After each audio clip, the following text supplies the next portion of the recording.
All build ideas have to start somewhere. This one started with the strangest Telecaster body I had seen in a long time. For some reason it called out to me. It was an MJT heavy age body that was routed for P90s and also a Stratocaster tremolo bridge. It looked like a car that had been left in a barn for a couple decades and then was salvaged and thrown together by my dad as my first car. You know what I'm talking about, the Ford Escort that had about a dozen different color of car panels because that is how many car the parts were pulled from. The engine and transmission were completely rebuilt and it had great tires and brakes.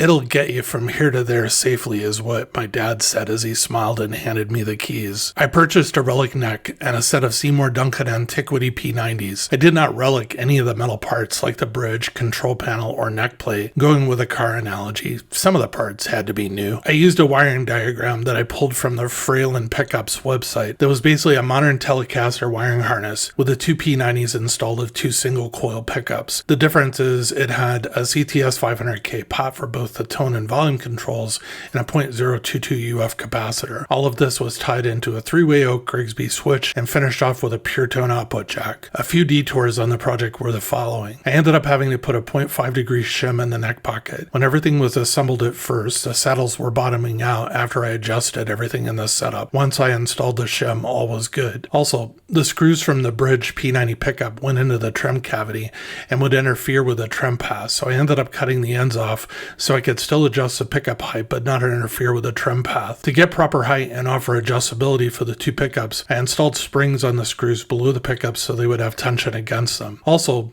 when installing the pickups, there was not really enough wood material to properly install the pickup screws.